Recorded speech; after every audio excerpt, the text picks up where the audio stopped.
नमस्कार, मी भाग्यश्री तुम्हा सर्वांचं आपल्या चॅनलमध्ये मनापासून स्वागत करते आणि आज देखील आपण सुंदर डिझाईन तयार करणार आहोत। त्याकरिता इथे मी बॅक पार्ट कट केलेला आहे, ज्याची पूर्ण उंची आलेली आहे 13.5 इंच, शोल्डर आलेले आहेत 5 इंच, आर्म होल आलेला आहे 5.5 इंच आणि जी छाती आहे ती आलेली आहे 8.5 इंच आणि त्यानंतर जी कंबर आहे ती बॅक डाट मिळून आलेली आहे 8 इंच।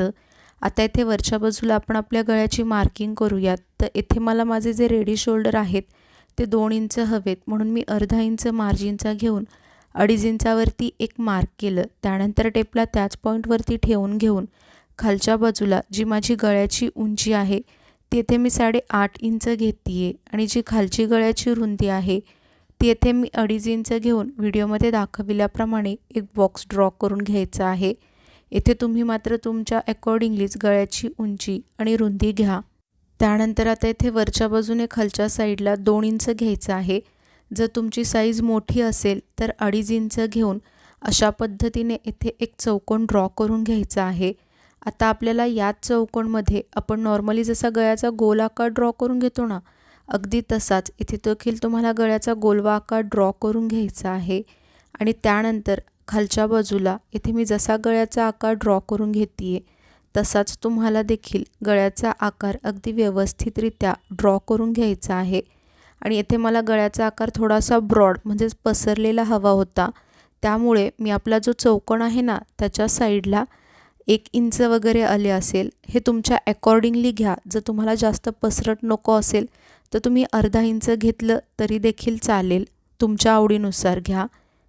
त्यानंतर आता इथे तुम्हाला बॅक पार्टला ओपन करून घ्यायचं आहे आणि पुन्हा त्याला अगदी व्यवस्थितरित्या मधोमध फोल्ड करून असं हाताने थोडंसं टॅप करून घ्या, म्हणजेच थापून घ्या, जेणेकरून आपली या साईडची डिझाईन त्याच्या समोरच्या बाजूवरती देखील ट्रेस होऊन म्हणजेच उमटून येईल। त्यानंतर इथे मी अस्तर आणि मेन फॅब्रिक घेऊन दोघांनाही राईट साईडवर राईट साईड म्हणजेच बरोबरीच्या बाजूवर बरोबरीची बाजू ठेवून घेतलेली आहे। आता इथे बघा, या दोन्हीही गळ्याचा आकार जिथे जुळला आहे त्यामध्ये थोडासा गॅप ठेवायचा आहे। तो का ठेवायचा आहे तो मी तुम्हाला नंतर सांगेल।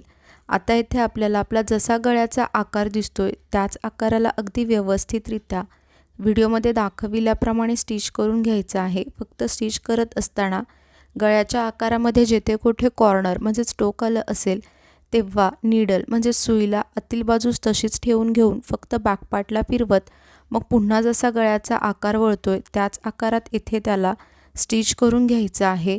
आता इथे बघा, खालच्या बाजूला देखील तुम्हाला अर्धा इंच मार्जिन घेऊन सरळ अगदी शेवटपर्यंत स्टिच करून घ्यायचं आहे। जर आपण अशा पद्धतीने स्टिच केलं तर शेवटी आपल्याला कमरपट्टी सेपरेटली स्टिच करावी लागते, तर त्याची येथे गरज आपल्याला लागणार नाही आहे।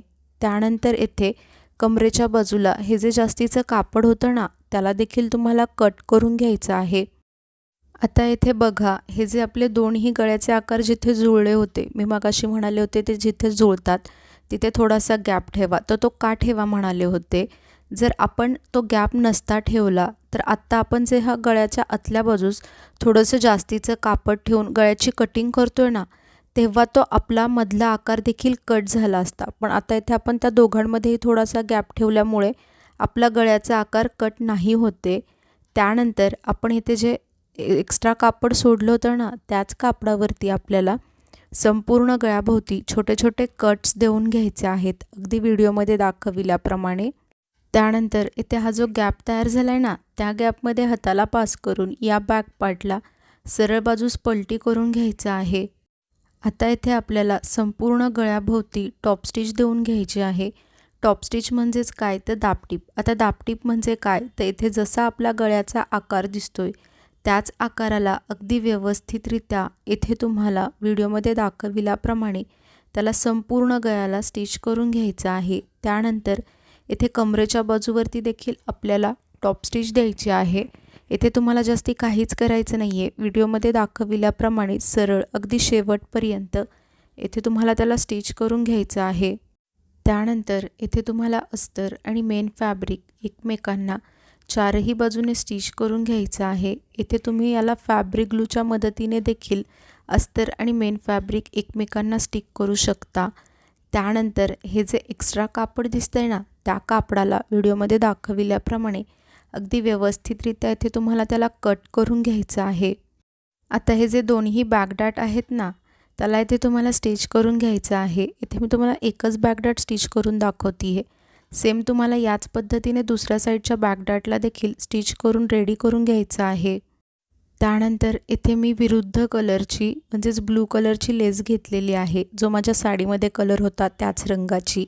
आता या लेसला आपल्याला या गळ्याच्या कडावरती ठेवून घेऊन संपूर्ण गळ्याभोवती त्याला स्टिच करून घ्यायचं आहे। फक्त स्टिच करत असताना इथे तुम्हाला एकाच गोष्टीची काळजी घ्यायची आहे की आपल्या या गळ्याच्या आकारामध्ये जिथे कुठे कॉर्नर म्हणजेच टोक आलं असेल तेव्हा या लेसला अगदी व्यवस्थितरित्या फोल्ड करून घ्यायचं आहे आणि मग पुन्हा जसा आपल्या गळ्याचा आकार वळतोय त्याच आकारात पुढे या लेसला गळ्याभोवती त्याला स्टिच करून घ्यायचं आहे संपूर्ण गळ्याभोवती।